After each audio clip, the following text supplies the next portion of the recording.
Bonjour à tous et bienvenue dans Destination Bonheur. Hello. Aujourd'hui, c'est la fin de l'automne, il fait une journée magnifique et on en profite pour vous faire une petite balade parce que ça fait du bien de s'aérer, de respirer, de profiter de la forêt, de se ressourcer un petit peu.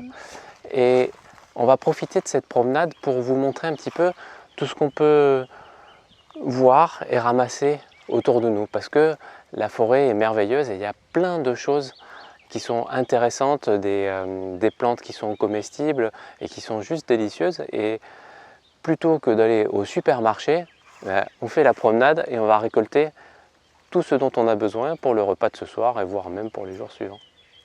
On commence ?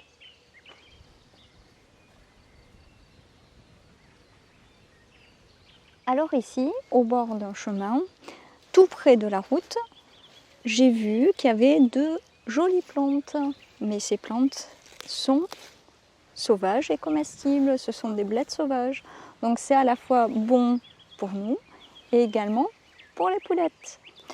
Donc on peut le faire en soupe, en salade, avec des pommes de terre, c'est un délice. Mais il n'y a pas que ça. Il y a également dans cette zone ce qu'on appelle de la stellaire intermédiaire, qui peut se faire en salade et en soupe avec des pommes de terre. Puis en regardant de plus près, ce n'est pas fini, il y a aussi du plantain lancéolé. Donc voilà, le plantain également, que bon, c'est un petit peu amer si on le mange en salade comme ça, mais avec une soupe, dans une soupe pardon, avec des pommes de terre, un peu d'oignon, c'est juste un délice. Donc voilà, la nature est vraiment généreuse. En quelques mètres carrés, là, il y a tout ce qu'il faut. Et bien voilà, j'ai fait 2 mètres de plus. Je suis toujours dans la même zone. Et qu'est-ce que je découvre? À ma droite, du laiteron. Alors, on peut le reconnaître assez facilement. Il y a 2 caractéristiques. La première, c'est que on voit ici que les feuilles sont engainantes. Ça signifie qu'elles se mettent autour de la tige principale, ça forme une gaine quelque part, et en plus le laiteron, ça fait du liquide un petit peu blanchâtre. Je ne sais pas si vous voyez ici. Je vais recouper, tac, et voilà. Mais ce n'est pas fini. Toujours dans la même zone, juste à ma gauche, il y a des poireaux sauvages. Donc je pense que entre le laiteron, les poireaux sauvages, là qu'on reconnaît, tac, je vais vous montrer ça. Oups, regardez-moi ça, c'est pas beautiful.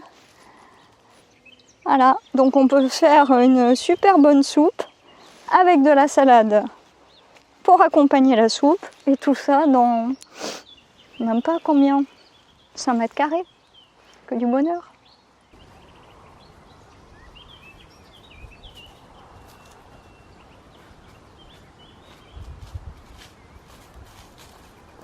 Voilà, au détour du chemin, un beau fenouil. Voilà, vous voyez, avec ces fleurs jaunes qui sont très parfumées. Ça sent très bon. Et même s'il est un peu déplumé en cette saison, on peut s'en servir énormément. D'abord, on peut récupérer les graines et les fleurs qui sont super pour parfumer des plats.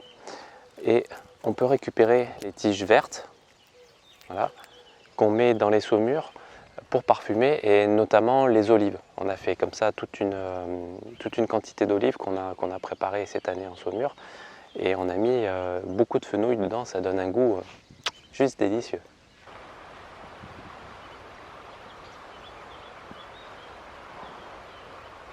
Vous voyez ici un magnifique tapis d'ortie, hein. Il y en a en quantité comme souvent quand les orties poussent. Et là, il y a de quoi faire plein de soupes, des jus, de quoi se régaler. Là, il y en a pour au moins une semaine. Et c'est pas tout, parce qu'il y a aussi un beau pied de pissenlit. Vous voyez, pissenlit. Ça, c'est super pour la salade. Ça fait partie de mes salades préférées avec le laiteron.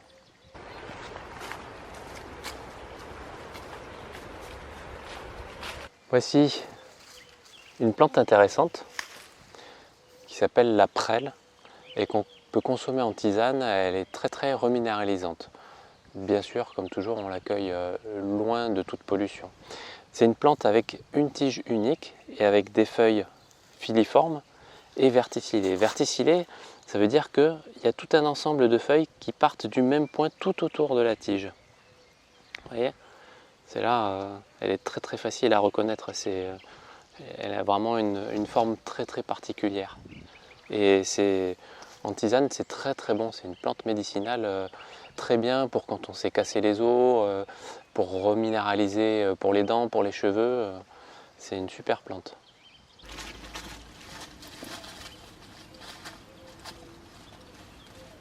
Eh bien, en détour d'un chemin, qu'est-ce que j'ai trouvé? De l'armoise commune. Et puis, elle est bien grande, hein, dis donc. Moi, j'en ai acheté dans une pépinière et en fait, elle pousse également en pleine nature. Donc, c'est une herbe qui est très utilisée dans tout ce qui est médecine chinoise parce qu'elle a des propriétés médicinales très très intéressantes. On l'utilise également en tisane et on l'appelle aussi l'Artemisia vulgaris ou l'armoise commune. Et elle pousse naturellement dans la nature. Elle a une odeur un petit peu poivrée, c'est très agréable. Et puis on peut la manger aussi ou la faire en tisane. Voilà.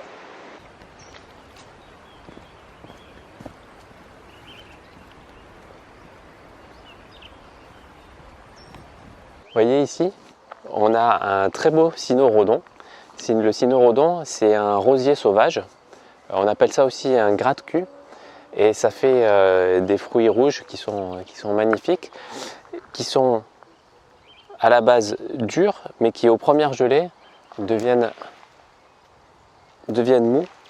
Voilà, on le voit, celui-ci devient mou.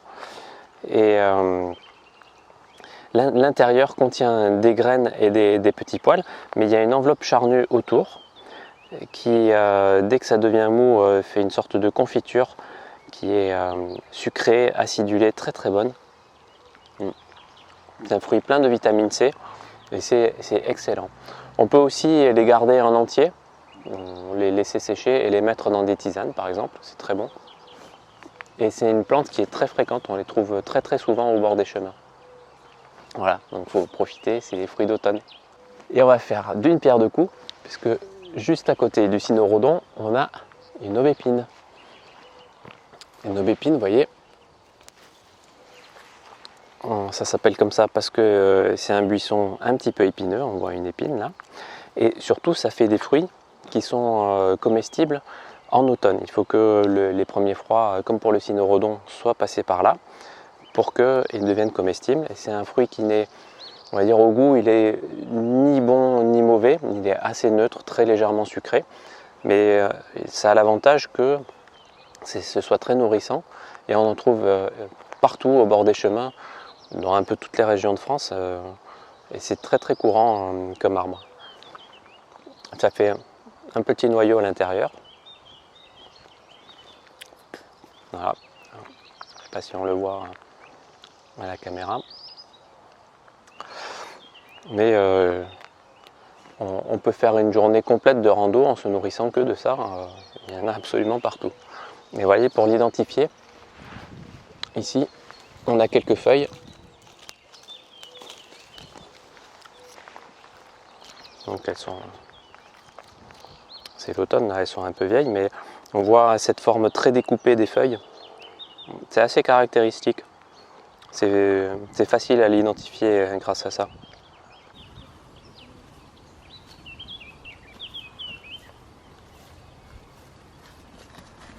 Eh bien, je profite de cette super balade en forêt pour faire une petite dédicace à Maude du Jardin d'Allekil, qui est notre chaîne sur la permaculture et qui fait un excellent travail également. Et en fait, elle a fait une vidéo, une de ses dernières vidéos, concernant les essences qu'elle avait proches de chez elle, donc qui sont principalement des sapins. Et elle a su en tirer un bénéfice en ce sens qu'elle a fait des tisanes, elle a fait du sel. Et en fait, elle a su observer et profiter de ce que lui offrait la nature. Et je trouve ça super. Je vous mets le lien vers sa chaîne et vers cette vidéo.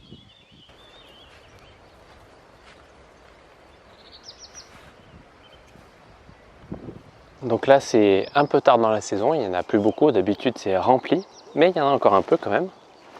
C'est un prunelier avec des prunelles. C'est un petit fruit qui ressemble à une prune en plus petit, d'où le nom de prunelle. Et ça se mange pareil, comme le cynorrhodon et comme l'églantier et comme l'aubépine, quand les froids sont passés par là, parce que avant ça c'est très astringent, mais une fois que ça a été un peu ramolli par le froid, c'est très bon. Et ça a perdu toute astringence et c'est devenu sucré. Et c'est très bien. Alors, il n'y en a plus beaucoup, mais on en profite quand même un peu.